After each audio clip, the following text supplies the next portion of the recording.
अस्सलामुअलैकुम, welcome back to my channel Sonia's fashion. आप सब लोग कैसे हैं?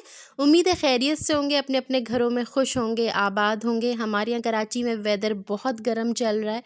37-38 डिग्री सेंटीग्रेड चल रहा है और बिल्कुल 40 और 42 दिन में फ़ील होता है। तो कल की रात तो फिर भी कुछ बेहतर थी परसों की रात से, मगर परसों की रात तो बहुत गर्म थी और पौधे फूल सब परेशान हुए हुए हैं। हम भी परेशान हैं। बस अल्लाह रहम करे हमारे हालों पर, हम कराची वालों के हालों पर रहम करे। और यहाँ पे मैं आप लोगों को गुलाब दिखा रही थी, माशाल्लाह से कलियाँ निकल रही हैं, मगर इनका साइज़ बहुत छोटा हो गया है। गर्मी की वजह से या फिर इनके अंदर शायद किसी चीज़ की कमी है, क्योंकि स्प्रे वगैरह भी नहीं हो पा रहा। तो इनका जो मैं ये दिखा रही थी कि इसके फूलों का, इनकी कलियों का साइज़ बहुत छोटा हुआ है। लेकिन फिर भी शुक्र अल्हम्दुलिल्लाह कि अभी तक इन्होंने हमारा साथ दे रहे हैं और अभी भी फूल माशाल्लाह निकल रहे हैं। घर में फूलों का होना, पौधों का होना बरकत के जैसा होता है, मतलब बरकत आती है। तो वो घर मुझे घर ही नहीं लगता जहाँ पे फूल पौधे और ये सब चीज़ें ना हो। इसी से तो ज़िंदगी का एहसास होता है। और यहाँ मैंने पुदीना लगाया हुआ है। तो मैंने हरे धनिया और पुदीने की चटनी पीस के रखी थी, तो बहुत सारी पुदीने के डंठल बच गए थे मोटे मोटे, तो वो मैंने फेंके नहीं थे, वो सब मैंने यहाँ गमलों में लगा दिए थे।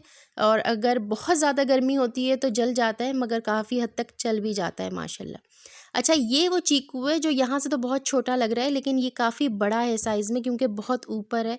और इस पर मेरी काफ़ी दिनों से नज़र है कि बस ये क्यों नहीं पक रहा है, और ये अब तक क्यों नहीं पका, और ये अब तक चिड़ियों की नज़र क्यों नहीं हुआ, क्योंकि बाकी छोटे छोटे पक चुके थे, गिर चुके थे, चिड़ियाँ खा चुकी थीं और कुछ मेरे हाथ भी लग चुके थे। लेकिन ये वाला ना अभी तक नहीं पका और ना ये टूटा।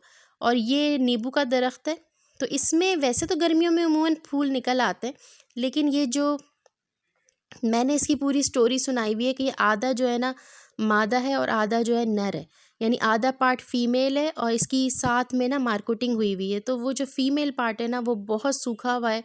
तो मैं उसको यही देख रही थी कि उसमें जाहिर सी बात है कि किसी चीज़ का मसला है, तो या तो इसमें कोई दवाई वगैरह डालूं, क्या करूं, मैं बहुत परेशान हूं अपने लीमू के प्लांट को लेकर। और यहाँ मैंने चुकंदर लगाए हुए हैं। और ये जो है ना, ये पपीते की पनीरी लगाई है मैंने, बहुत पनीरी लगाई, ज़मीन में बिल्कुल भी नहीं चली, मगर यहाँ गमले में लगाई तो माशाल्लाह यहाँ चल गई। ये वो प्याज है जो मैंने यहाँ लगाई है, अब ये काफ़ी बड़ी हो गई है। मैं सोच रही हूँ इसको किस दिन तोड़ लूँ, काट लूँ, फिर इसको बना लूँ।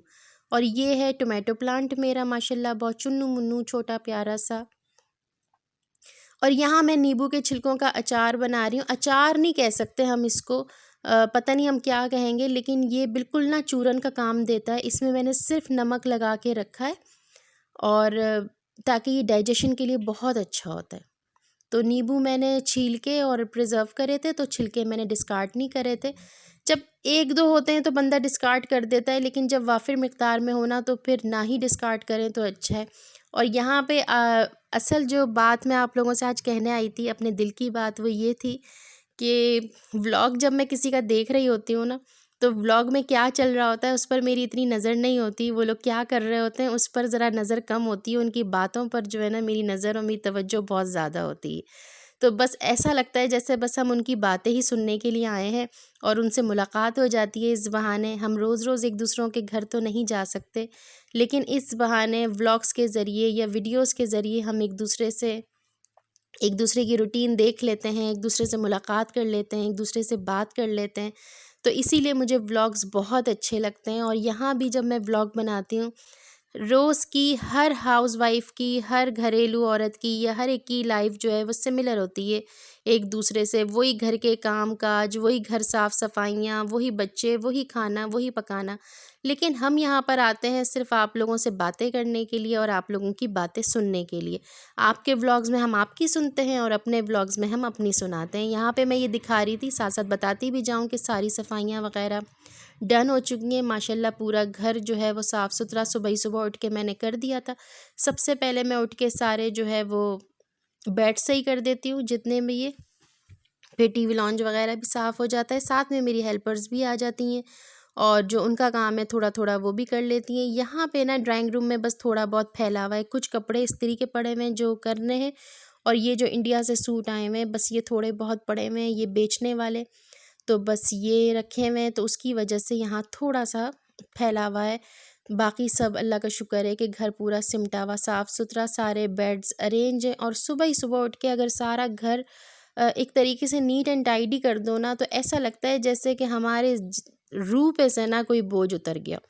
तो इसीलिए कहते हैं अगर है अब चाहे सारे समेटा समाटियाँ साफ़ सुथराई ऊपर की, किचन की, ये सब मैं करती हूँ, फिर नीचे से झाड़ू पोछा मेड आके कर देती है, तो बस फिर इस तरीके से ना पूरा घर जो है वो नीट एंड टाइडी हो जाता है। और उसके बाद ही मेरा दिल चाहता है कि मैं कुछ खाऊं, कुछ पकाऊं, वरना उससे पहले तक बस मुझे एक टेंशन लगी रहती है। और यहाँ अहमद की अलमारी में से जितने विंटर के कल वो थे कपड़े, उसके सारे मैंने रख दिए। अब ये मैंने पैक करके और मैं ये इसे उठा के ऊपर रख दूँगी, ताकि उसको उसकी अरेंज कर दी अलमारी, और उसके समर के कपड़े सारे मैंने निकाल के रख दिए। ये मेरा रूम। इससे पहले आपको अरीशा का रूम दिखाया, सारे मतलब बेड वेड सब अरेंज हो चुके हैं। तो अब ये कि बस सुकून हो जाता है, सारे बिस्तर साफ़ सुथरे हों ना, कमरे सिमटे हुए हों, तो बस बहुत सुकून हो जाता है। और मेरे ख़्याल में तो हर औरत का ही यही होता है कि अगर घर फैला हो ना, तो बिल्कुल सुकून नहीं मिलता है, ना कुछ खाने को दिल चाहता है, ना कुछ किसी और काम में दिल नहीं लगता। अब किचन भी सारा समेट चुकी हूँ। यहाँ मैं आपको अपना थोड़ा-सा छोटा-सा अपना रूम टूर दिखा रही थी। बहुत हम लोगों का फ्लैट है और बहुत छोटे-छोटे कमरे हैं, लेकिन माशाल्लाह सबके इंडिविजुअल कमरे हैं।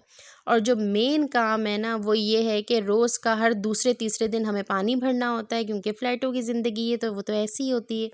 और इतने दिनों से कपड़े पेंडिंग में पड़े थे, बस ज़रूरी कपड़े धुल रहे थे, क्योंकि आप लोगों को सबको पता है, जो मेरे रेगुलर व्यूअर्स हैं, कि पानी की प्रॉब्लम चल रही थी और बेडशीट्स मैं बिल्कुल भी नहीं धो पा रही थी। तो मैंने सारी बेडशीट्स जो हैं वो जमा करके रख ली थी कि मैं फिर बाद में ही धोऊँगी, और अब आई इनकी बारी और एट लास्ट ये टास्क भी हो गया। अच्छा, अब आएँ अगर रमज़ान के टास्क को लेकर, तो मैंने अपने हस्बैंड से लेमन्स मँगवाए थे। अभी बहुत गर्मी है और आगे और ज़्यादा रमज़ान में गर्मी होगी, क्योंकि अप्रैल मई का महीना तो अगर ना भी रमज़ान होते तब भी हम लोग ना कभी कभार अगर नींबू सस्ते मिल रहे हों या अच्छे मिल रहे हों, या इस तरीके से अगर आपके पास आ गए ज़्यादा और एक्स्ट्रा हों, तो हम ना इसका रस निकाल के ना प्रिज़र्व कर लेते हैं। तो दो तरीके से प्रिज़र्व कर सकते हैं, लेकिन जो फ्रिज में ऐसे ही निकाल के रख लेते हैं, उसका टेस्ट इतना बुरा हो जाता है कि वो फिर अजीब सा लगता है, और वो मुझसे बिल्कुल भी इस्तेमाल नहीं होता। तो मैं क्या करती हूँ, सबसे पहले तो नींबुओं को धो लेती हूँ। अच्छा, ये सारे नींबू जो है ना, ये कागज़ी नींबू है, और ये नींबू ना पूरे साल नहीं मिलते हैं। हमारे यहाँ तो पूरे साल नहीं मिलते। हमारे यहाँ फिर वो जो छोटे-छोटे लीमू होते हैं ना, जिनमें गूदा ज़्यादा और रस कम होता है और छिलका मोटा होता है, वो तो पूरे साल फिर भी मिल जाते हैं। मगर जो ये वाले लीमू हैं, जिसका छिलका बिल्कुल बारीक होता है, रस बहुत ज़्यादा होता है और बीज भी इतने ज़्यादा नहीं होते, और कभी-कभार तो बग़ैर बीज के ही आते हैं। तो ये वाले लीमू जो है ना, ये बहुत अच्छी क्वालिटी के होते हैं, और ये हर वक्त नहीं अवेलेबल होते हैं, और इनका जो टेस्ट है ना, वो बहुत अच्छा होता है, बहुत ही अच्छा होता है। तो इनको जो है ना मैं प्रिज़र्व करके रख रही हूँ, क्योंकि ये अभी बहुत अच्छे आए हुए हैं, और आगे जाके तो रमज़ान में हर चीज़ को आग लग जाती है, और या तो मिलेंगे नहीं, या फिर मिलेंगे तो इतने महंगे मिलेंगे, ऐसे जैसे कि पता नहीं हम क्या ख़रीद रहे हैं, सोना चांदी। तो फिर मैंने कहा कि अपने हस्बैंड से कि आप अगर मिल रहे हैं तो अभी ला दें, तो मैं थोड़ा-सा जितना भी हो सके इसे ज़ख़ीरा अंदोज़ी तो नहीं कहेंगे, बस अपनी सहूलत के लिए थोड़ा-सा मैं जमा करके रख लूँगी, 1-2 आइस क्यूब ट्रे जितनी भी बन जाएगी। तो मैंने इतना जो है अभी फ़िलहाल रस निकाला, जितने मेरे पास नींबू थे, अभी थोड़े से और बचे, वो भी मैं निकाल लूँगी। मेरा हाथ दुख गया था, लेकिन वो जो स्क्वीज़र होता है ना, उससे मुझे मज़ा नहीं आता। तो इस तरह मैंने नींबू का रस निकाल के इस तरह छोटे से जग में रख लिया। अगर फ्रिज में ऐसे रखना चाहें, ऐसे भी रख सकते हैं। और ये इसका मैंने सारे ना सीड्स और जो वो होते हैं रेशे-वेशे इसके फाइबर्स, वो सब मैंने छन्नी से छान दिए। इसको भी हम यूज़ कर सकते हैं, इसको भी मैं ज़ाया नहीं करने वाली।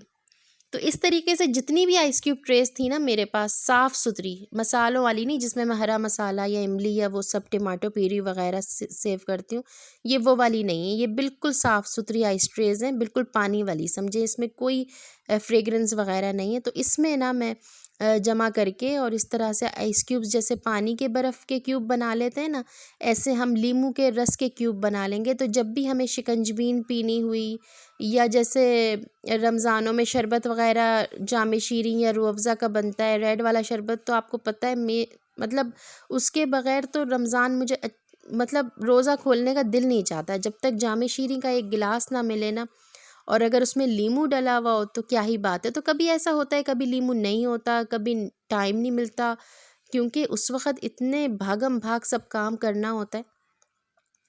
तो उससे ये होगा कि जब भी कुछ हो ना, आप इसमें से एक क्यूब लें और अपने शरबत में डालें और पी लीजिए। तो ये इस बहुत अच्छा तरीका होता है कि आप नींबू को सेव कर लें और उसके छिलकों को भी आप सेव कर लें, उसको भी ना फेंकें। तो देखें, इतने सारे नींबू मैंने निचोड़े और इसमें से सिर्फ इतनी सी आइस क्यूब ट्रेस भरी मेरी, मतलब समझें 3 भी पूरी नहीं भरी, या 3 भर गई थी शायद। हाँ, बाद में जब मैंने और निचोड़ा था ना, तो उससे मेरी 3 पूरी हो गई थी। अभी मैं और मंगवा के जब ये सारी, अभी तो ज़ाहिर फ्रीज़र में बिल्कुल जगह नहीं, क्योंकि टोमेटो प्यूरी भी सेव करी और लहसुन अदरक भी सेव अभी थोड़ा-सा हुआ हुआ है, अभी और करना है, और इमली के भी क्यूब सेव करे। अच्छा, यहाँ पे ना मैं छिलकों के अंदर नमक लगा के और इसको धूप में रख दूँगी, तो ये बहुत अच्छा चूरन टाइप बन जाएगा। मैंने अभी आपको अपनी प्रीवियस वीडियो में दिखाया, क्लिप में, कि बाहर धूप में मैंने रखा हुआ भी है। तो ये डाइजेशन के लिए ना बहुत अच्छा होता है, और हम जब छोटे थे ना बहुत शौक़ से खाते थे। अभी तो नींबू का छिलका इतना कड़वा लगता है, लेकिन उस वक़्त नींबू का छिलका इतना मज़े का लगता है कि बस दिल चाहता है खाते ही रहें। और घर के कामों के साथ एक्स्ट्रा काम भी करते रहो तो दिन का पता ही नहीं चलता, रात कब हो गई पता ही नहीं चला। और ख़ैर, ये टास्क भी शुक्र अल्हम्दुलिल्लाह, ये टास्क भी मेरी आज की कंप्लीट हो गई जो मैंने अपने आप को दी थी। और अब आई बारी खाने की, तो खाने में मैंने अपने हस्बैंड से मंगवाई थी भिंडी। बहुत दिनों से भिंडी खाने का दिल चाह रहा था, मगर भिंडी को भी आग लगी पड़ी है, वो 200 रुपये किलो मिल रही है हमारी तरफ। और मैं इसको बनाने जा रही हूँ। इसकी कंप्लीट रेसिपी मैंने आपके साथ शेयर नहीं करी, क्योंकि व्लॉग बहुत बड़ा हो जाता है और आप लोग सब बहुत बोर हो जाते। तो अगर किसी को चाहिए तो वो मुझे कमेंट कर दें, मैं उसको बता दूँगी। वरना सिंपल सी मैंने प्याज वाली भिंडी बनाई थी और बहुत यमी बनी थी। इसलिए मैं नहीं कह रही कि मैंने बनाई थी, मैंने पहली दफ़ा बनाई थी इस स्टाइल से। मैंने इस स्टाइल से कभी पहले नहीं बनाई थी और ये सारी चिपक गई थी, तो अब मुझे हाथ से ही निकालनी पड़ेंगी इसको। तो मैंने आधी भिंडी बनाई डर डर के। मैंने कहा अगर रेसिपी अच्छी नहीं बनी और किसी के मुंह पे भी नहीं रखी गई तो फिर भिंडी भी ज़ाया होगी और फ़ायदा भी कुछ नहीं होगा। तो फिर मैंने आधी डर के आधी भिंडी बनाई, लेकिन वाकई बहुत अच्छी टेस्टी बनी थी। मैंने नई रेसिपी ट्राई की थी, इस तरीके से मैंने कभी इससे पहले भिंडी नहीं बनाई थी। इसमें मैंने कच्ची प्याज डाली थी और प्याज जो है ना वो अलग अलग क्रंची मुँह में आ रही थी। मतलब मैं हमेशा ना प्याज फ्राई करके बनाती हूँ भिंडी। तो इस दफ़ा मैंने जो है वो कच्ची प्याज डाल के ना, प्याज फ्राई नहीं करी। तो मैंने कहा पता नहीं अच्छी बनेगी नहीं बनेगी, पहली दफ़ा ट्राई कर रही हूँ। तो पता चला सारी ही भिंडी सत्यानाश हो जाए। और शुक्र अल्हम्दुलिल्लाह अच्छी बन गई थी और रात को ही ख़त्म हो गई थी। तो अब आधी बची हुई है, अगर होगा ना तो फिर दोबारा यही रेसिपी बना लूँगी। दोपहर को मैंने ताहिरी बनाई थी, बहुत मज़े की टेस्टी सी, बिल्कुल बिरयानी जैसी। और इसकी रेसिपी ऑलरेडी मेरे यूट्यूब चैनल पे है। उमूमन ना 2 साल से मैं वीडियोज़ बना रही हूँ माशाल्लाह, तो मेरी ज़्यादातर रेसिपीज़ की जो वीडियोज़ हैं ना वो ऑलरेडी मेरे चैनल पे हैं। इसलिए व्लॉगिंग तो मैंने अब शुरू करी है, तो रेसिपीज़ मैं इसलिए ज़्यादा शेयर नहीं कर रही कि ऑलरेडी अगर हो तो फिर क्या फ़ायदा बार बार शेयर करने का। तो इसलिए तो फिर भी आप लोगों के कमेंट्स, आप लोगों की ओपिनियंस मेरे लिए बहुत अहमियत का हामिल हैं। तो आप मुझे प्लीज़ कमेंट करके बताइएगा आपको किस तरीके के व्लॉग्स देखने पसंद हैं, आपको किस तरीके की रेसिपीज़ चाहिए, आप क्या चाहते हैं मुझसे। तो आप हुक्म करें, आपका हुक्म सर आँखों पर। आप मेरी फ़ैमिली हैं, आप मेरी यूट्यूब फ़ैमिली हैं, आप सब मेरी बहनें हैं, आप सब मेरी बच्चियाँ हैं, मुझे देखने वाली सारे मेरे दोस्त हैं और सब मेरे भाई बहन हैं। अल्लाह ताला आप सब लोगों को खुश रखे, अपने अपने मतलब कामों में कामयाब करे, ज़िंदगियों में कामयाब करे। और सब्सक्राइब कर दीजिएगा मेरे चैनल को। अल्लाह हाफ़िज़।